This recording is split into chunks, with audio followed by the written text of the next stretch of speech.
अस्सलाम वालेकुम फ्रेंड्स, तो कैसे हैं आप सब। आज हम बनाएंगे ब्रेड पिज़्ज़ा, जो कि बनाना बहुत ही आसान है। इसमें आपको कोई भी डो वगैरह की ज़रूरत नहीं पड़ेगी।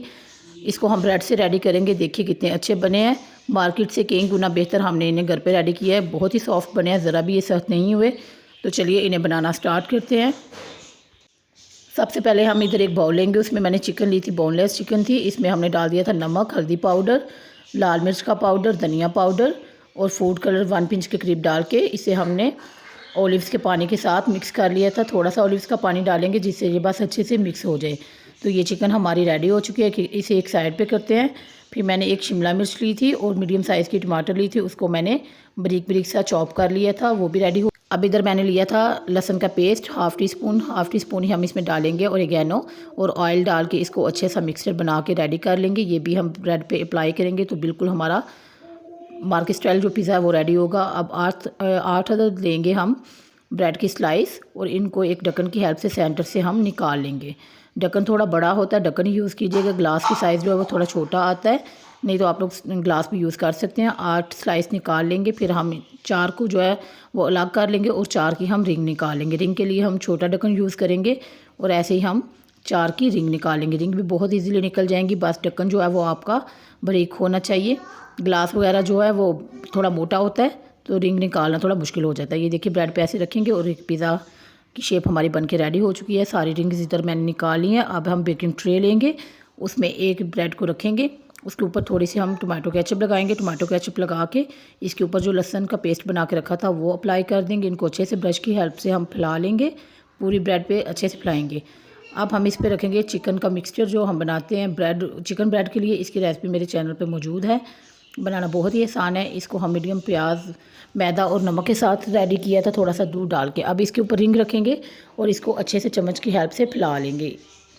ये बहुत इजीली कवर हो जाता है, कोई मुश्किल काम नहीं। अब जो चिकन रखी थी वो इसके ऊपर ऐड कर देंगे। अब जो टमाटर और शिमला मिर्च रखी थी वो लगाएंगे इस पर थोड़ी थोड़ी। शिमला मिर्च और टमाटर लगाने के बाद मैंने इस पर थोड़े से ओलिव्स लगा लिए थे। ओलिव से लुक भी बहुत अच्छा आता है और टेस्ट भी बहुत अच्छा आता है। इससे ऐसे लगता है कि हमने मार्केट से बाय किए हैं। तो चलिए अब इस पे लगाएंगे मोज़रेला और चेडर चीज़ दोनों को मिक्स किया हुआ है, वो लगा के एक पिज़्ज़ा हमारा रेडी हो चुका है। ऐसे ही हम दूसरे पिज़्ज़ा भी रेडी कर लेंगे। आप लोग इन्हें ज़रूर ट्राई कीजिएगा, बनाना बहुत ही आसान है, इसमें कोई भी मुश्किल काम नहीं है। ये बहुत ही इजीली बन के रेडी हुए थे और बहुत ही अच्छे बने थे। लग ही नहीं था रहा कि हमने इन्हें घर पे रेडी किया है। फिर से इनके ऊपर हम लहसुन वाला बैटर जो अप्लाई करके ऊपर से हम चिकन की स्टफिंग रखेंगे। चिकन की स्टफिंग बिल्कुल ठंडी होनी चाहिए, गर्म उसको यूज़ नहीं करेंगे, नहीं तो आपकी ब्रेड जो है वो और भी सॉफ्ट हो जाएगी और नीचे से बिल्कुल ख़राब हो जाएगी। उसको आपने जब भी यूज़ करना है ठंडा ही यूज़ करना है। बनाना बहुत ही आसान है। उसमें हमने मीडियम प्याज यूज़ की थी, थोड़ा सा ऑयल डाल के हमने प्याज को सॉटे किया था। 1 टीस्पून हमने इसमें सॉल्ट डाल दिया था। फिर हमने उसमें मैदा डाला था 1 टेबल स्पून के करीब और उसमें दूध ऐड करके उसको 2-3 मिनट हमने पका लिया था। चिकन की स्टफिंग रेडी हो जाती है। इसमें अब हम फिर रिंग लगा लेंगे और ऊपर से अच्छे से प्रेस करके इनको सेट कर लेंगे। ऐसे हम फिर इस पर सारी चीज़ें लगाएंगे, शिमला मिर्च वगैरह, ओलिव्स, चिकन की भी जो है ये स्टफिंग बहुत ईजीली रेडी हो जाती है। चिकन पहले से हमारी बॉयल थी, इस पर हमने जब मसाले लगा दिए तो जब ये बेक करेंगे तो ये खुद बहुत ही पक जाएगी। बनाना बहुत ही आसान है, बड़ी ही इजी रेसिपी है। आप लोग इसको ज़रूर ट्राई कीजिएगा, आपके बच्चों को बहुत ही पसंद आएगी। इसके ऊपर हमने फिर से चीज़ ऐड कर दी है, ओलिव्स लगाएंगे और ऊपर से ओरिगेनो को स्प्रिंकल कर देंगे। ओरिगेनो से ये होता है टेस्ट बहुत ही अच्छा आता है। इसको आपने जब बेक करना है तो पतीले को आपने इतना गर्म करना है कि जब आप उसका ढक्कन उठाए तो उसमें से अच्छा सा धुआं निकले।